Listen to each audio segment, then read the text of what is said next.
Hello everyone. इस part के start में वे अपने भाई जुआन को बताती है कि आजकल जीशिन वापस आई हुई है। जुआन कहता है कि इस दफा मेरी कोई भी इवल इंटेंशंस नहीं है, मैं मूव ऑन कर चुका हूँ। लेकिन वे कहती है अब की बार मेरी जरूर इवल इंटेंशंस है और मैं जीशिन को अपने और लुशन के रास्ते में आने नहीं दूंगी। और फिर वो काफी सारी शॉपिंग करने के बाद अपने टैक्सी का वेट कर रही होती है तो उसे पता चलता है कि किसी ने उसके लिए टैक्सी अरेंज कर दी है और पूरा साल उसको फ्री टैक्सी की सर्विस मिलेगी और वो भी वीआईपी सर्विस। ऐसे कहा जा रहा था कि जैसे उसे ये सब प्राइज में मिला है, एक लकी ड्रॉ में उसका नाम निकला है। लेकिन वे तो बहुत अच्छे से ये बात जानती थी कि ये कोई और नहीं कर रहा। उसे लग रहा था लुशियन ही इनडायरेक्टली मेरी केयर कर रहा है। लुशियन को उसका कोलीग कहता है कि मैंने काफी अरसे से नोटिस किया है कि तुम वे का बहुत ख्याल रखते हो, उसकी सैलरी ना कटे, उसे छुट्टियां टाइम पर मिलें, उसका ट्रीटमेंट सब कुछ तुम देखते हो। तुम उससे कह क्यों नहीं देते कि तुम उससे प्यार करते हो? क्यों दिल में दबाई बैठे हो अपने सारे इमोशंस को? लेकिन लुशियन गुस्से में आ जाता है, कहता है कि मुझे इस तरह का प्यार नहीं चाहिए। मैं नहीं चाहता कि मैंने उसके लिए इतना कुछ किया है ये देखकर वो मुझे प्यार करने लगे, बल्कि मैं चाहता हूँ कि वो अपने दिल की गहराइयों से मुझे फील करे और मेरी तरफ आए। उसके बाद वो लोग फिल्म की शूटिंग के सीन पर जाते हैं। उन्होंने जीशिन के लीगल काउंसलर उसकी हेल्प करानी थी इन्वेस्टमेंट कराने में।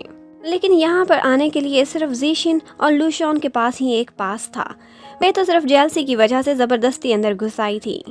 गार्ड्स उसको अंदर जाने से रोकते हैं, लेकिन वे को अंदर ले जाने के लिए लुशियन गार्ड को अपना लॉयर्स का लाइसेंस दे देता है और वे के बैग पर पेस्ट कर देता है लुशियन असिस्टेंट। और जब वो वापस आएंगे तो लुशियन अपना लाइसेंस वापस ले लेगा।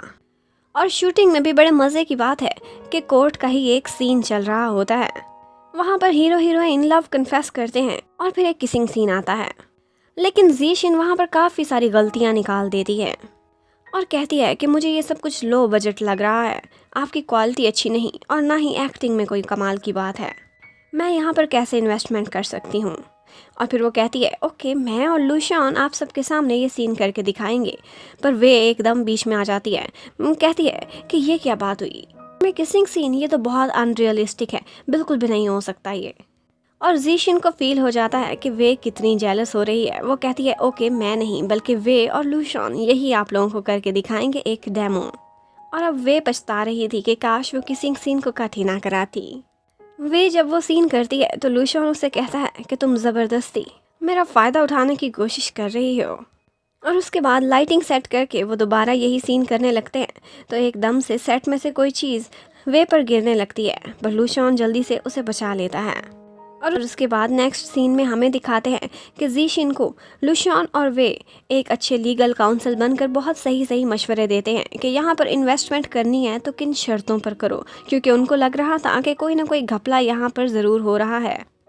वहाँ के प्रोड्यूसर मिस्टर हान से भी डिस्कशन करते हैं और फिर इस तरह की बातें जीशिन की तरफ से करते हैं कि जीशिन को बहुत ही प्राउड फील होता है कि ये दोनों मेरे क्लास फेलोज बहुत अच्छे लॉयर बन चुके हैं। और इन दी एंड वो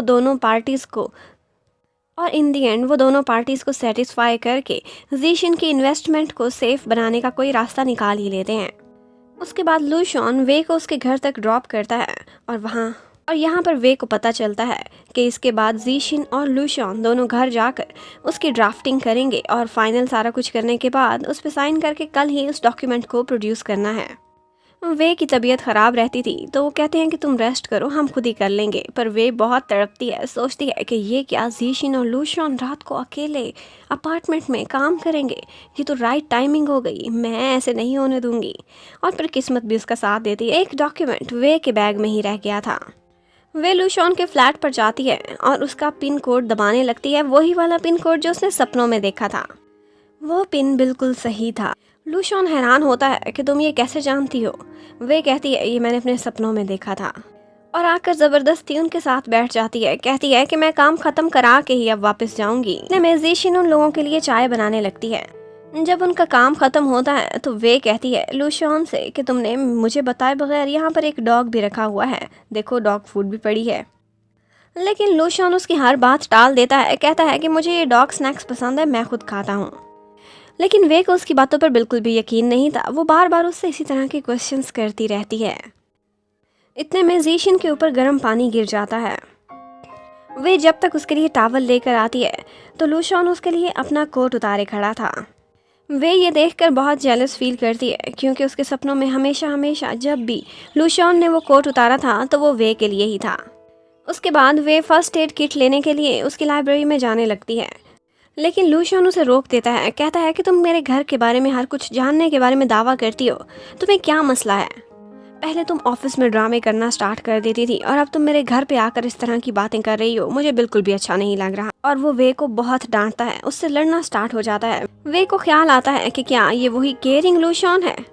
जब वो वे को इतना डांटता है तो वे को अपने सपनों वाला लूशॉन याद आता रहता है और उसके सामने खड़ा लूशॉन उसे डांटता है, कहता है कि सपनों से बाहर निकलो और उसे अपने घर से निकल जाने को कह देता है।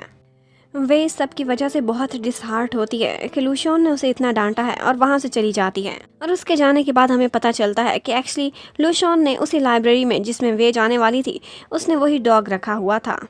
जीशिन ये सब देखती है तो लूशॉन से कहती है कि आखिर तुम उसे अपनी फीलिंग्स क्यों नहीं बताते? पता है वो कितनी हर्ट होकर यहाँ से गई है, अभी जाओ और उसे मनाओ। लेकिन लूशॉन कहता है कि वो मुझसे प्यार नहीं करती, मैं उसे क्यों अपनी फीलिंग्स बताऊं? वो हमेशा ली चोंग से ही प्यार करती है और मुझे यकीन है अभी भी उनका पैचअप ज़रूर हो जाएगा।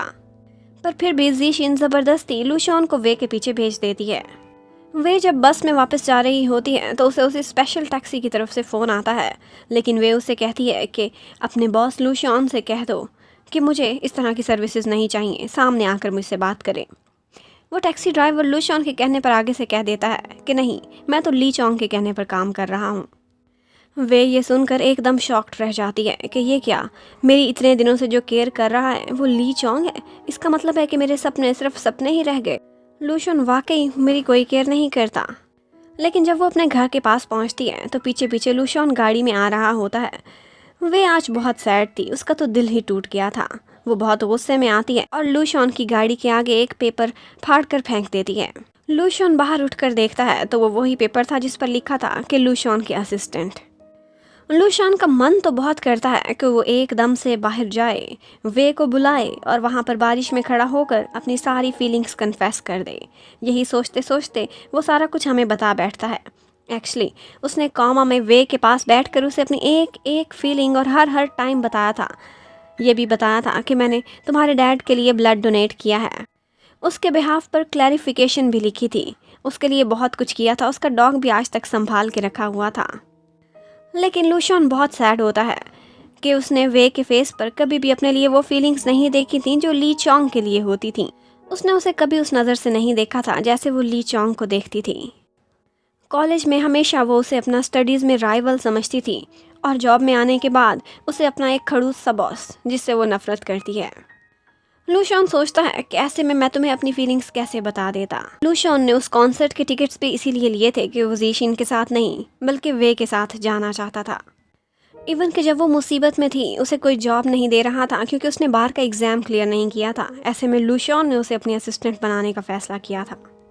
पर जैसे ही वो कोमा में से उठी थी उसने ली चोंग को हक कर लिया था। ये देखकर लूशॉन का दिल टूट गया था और वो खामोशी से वहाँ से चला गया।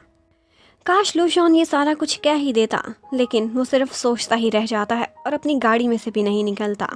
सिर्फ इतना ही मैसेज वे को करता है कि टाइम से सो जाना। उधर वे भी अंदर अपने कमरे में बैठी बार बार रोए जा रही थी और जब वो देखता है कि उसकी विंडो से लाइट्स ऑफ हो गई हैं तो वो भी खामोशी से अपनी गाड़ी लेकर वहाँ से चला जाता है। और यहीं पर ही ये पार्ट ख़त्म होता है। Thank you for watching, stay connected, bye bye.